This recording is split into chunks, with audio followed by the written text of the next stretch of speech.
Hello friends, एक बार फिर आपका स्वागत है हमारे अपने चैनल फंडामेंटल ट्रिक पे। छोटा सा प्यारा सा चैप्टर है लेकिन बहुत ही महत्वपूर्ण चैप्टर है। एग्जाम में यहाँ से हर बार एक दो क्वेश्चन पूछ लेते हैं, तो एक ट्रिक के माध्यम से हम इसे सोल्व करेंगे।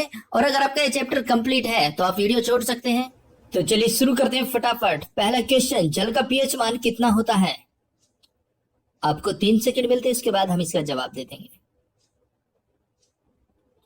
Option A 7। अब देखिए 7 को रिलेट कीजिए 7 दिन से। हफ्ते में 7 दिन होते हैं और 7 दिन हमें क्या चाहिए? जल, क्योंकि जल ही जीवन है। जल के बगैर हम एक दिन भी नहीं रह सकते। तो हफ्ते में 7 दिन हो गए और 7 दिन क्या चाहिए? जल। तो जल का पीएच मान हो गया 7। नेक्स्ट, नमक का पीएच मान कितना होता है? Option C 7। देखिए जिस तरह से हमें हफ्ते में 7 दिन जल चाहिए था, उसी तरह से हमें नमक भी चाहिए। खाने में डालने के लिए, सब्जियों में डालने के लिए, रोटियों में डालने के लिए नमक बहुत जरूरी है। तो जल और नमक हफ्ते में 7 दिन चाहिए, तो इनका पीएच मान हो गया 7। नेक्स्ट, रक्त का पीएच मान कितना होता है? Option A 7.4। अब देखिए 7 और यहाँ आ रहा है रक्त, यानी कि ब्लड डोनेशन कैंप। हफ्ते में 7 दिन लगना चाहिए। और 4 को रिलेट कीजिए, हमें साल में कम से कम 4 बार ब्लड डोनेट जरूर करना चाहिए। देखिए ब्लड डोनेट कैंप हफ्ते में 7 दिन लगना चाहिए और हमें साल में कम से कम 4 बार ब्लड डोनेट जरूर करना चाहिए। तो ये बन जाएगा 7.4 रक्त का पीएच मान, ब्लड का पीएच मान। नेक्स्ट, आंसू का पीएच मान कितना होता है? Option B 7.4। देखिए रक्त का और आंसू का पीएच मान सेम होता है 7.4। अब देखिए हमने पीछे बताया आपको, हमें ब्लड डोनेट कैंप हफ्ते में 7 दिन लगना चाहिए और हमें साल में 4 बार ब्लड डोनेट जरूर करना चाहिए। तो उससे क्या होगा, किसी भी पेशेंट को ब्लड आसानी से मिल जाएगा और उसकी आंखों में आंसू नहीं आएंगे। आंसू बिल्कुल नहीं आएंगे। क्यों? क्योंकि उसे ब्लड टाइम पे मिल गया। और कब मिला? जब 7 दिन कैंप लगा और हमने साल में 4 बार ब्लड डोनेट किया। नेक्स्ट, नींबू का पीएच मान कितना होता है? Option A 2.4। अब देखिए 10 रुपए के कितने नींबू आते हैं? 2-4। ज्यादा नहीं आते, 150 नहीं आते, सिर्फ 2-4 नींबू आते हैं 10 रुपए के। और हम शिकंजी में कितने नींबू डालते हैं? 2-4। ज्यादा भी नहीं डालते, 2-4 डालते हैं।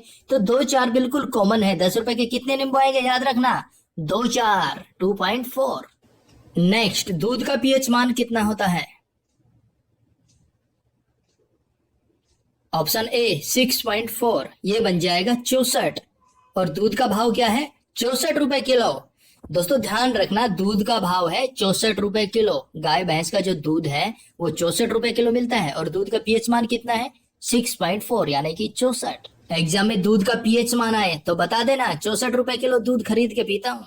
नेक्स्ट, सिरके का पीएच मान कितना होता है? Option A 3।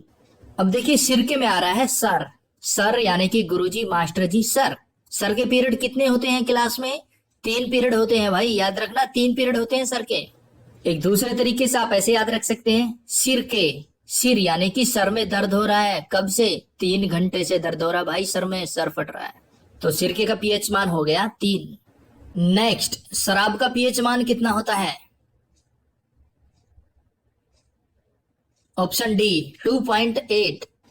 अब देखिए 2.8 स्टार्टिंग में आ रहा है 2, यानी कि 2 बंदे ऐसे हैं जो सुबह 8 बजे शराब पीने लग जाते हैं।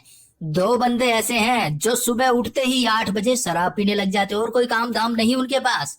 लेकिन सिर्फ 2 ही बंदे हैं ऐसे जो सुबह 8 बजे उठते ही शराब पीने लग जाते हैं और कोई नहीं है, यानी कि 2.8। भाइयों बहनों, मेरा मित्र, शराब घर का नाश होती है, उसे बिल्कुल भी नहीं पीना चाहिए। अरे जोश पीजिए। नेक्स्ट, मानव लार का पीएच मान कितना होता है? ऑप्शन ए 6.5 से 7.5। अब देखिए 6.5 ये बन जाएगा 65, 65। और आगे है 7.5, ये बन जाएगा 75। अब देखिए लार, अब चाहे किसी व्यक्ति की उम्र 65 वर्ष हो चाहे 75 वर्ष हो, अगर उसके सामने रसगुल्ले रख दिए जाए तो उसके मुंह में लार आ जाता है। ऑटोमेटिक उसके मुंह में क्या आ जाता है? लार। फिर चाहे वो 65 वर्ष का हो चाहे 75 वर्ष का हो। तो लार का पीएच मान हो गया 6.5 से 7.5, यानी कि 65 से 75। नेक्स्ट, समुद्र जल का पीएच मान कितना होता है? ऑप्शन सी 8.5, ये बन जाएगा 85। भाई समुद्र देखना है, चलो। नहीं भाई, यहाँ से 85 किलोमीटर दूर है और किराया जो है वो भी लगेगा 85 रुपए, तो हम नहीं जा सकते, क्योंकि ना तो मेरे पास 85 रुपए है और ना ही मैं 85 किलोमीटर पैदल जा सकता हूँ। तो समुद्र जल का पीएच मान हो गया 85, यानी कि 8.5। नेक्स्ट, मानव मूत्र का पीएच मान कितना होता है? ऑप्शन ए 4.8 से 8.4। अब देखिए 4.8 का बन जाएगा 48 और 8.4 का बन जाएगा 84। अब देखिए 48 घंटे कितने हो गए? 48 घंटे में 24 दूनी 48, 2 दिन हो गए।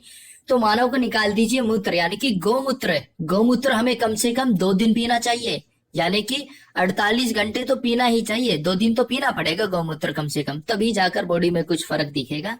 दोस्तों ये सिर्फ और सिर्फ आपको याद कराने के लिए और रिलेट कराने के लिए है। कभी जग लेके पहुंच जाओ मदर डेयरी के भैया गौमूत्र देना।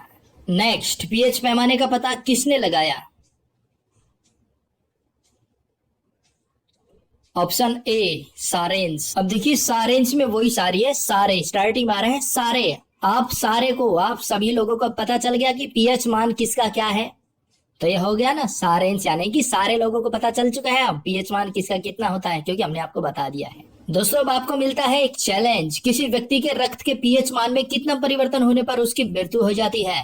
बिल्कुल इजी क्वेश्चन, देखते हैं कौन कौन इसका सही जवाब देते हैं। और दोस्तों इनके अलावा आप कोई भी ट्रिक बनवाना चाहते हैं, कोई भी आपको टॉपिक है जिस पर आपको ट्रिक चाहिए, तो प्लीज कमेंट्स कीजिएगा। और इस वीडियो के बारे में आपको कोई भी सुझाव, कोई भी विचार, तो प्लीज कमेंट्स कीजिएगा और एक लाइक तो बनता है बस। तो मिलते हैं नेक्स्ट वीडियो में।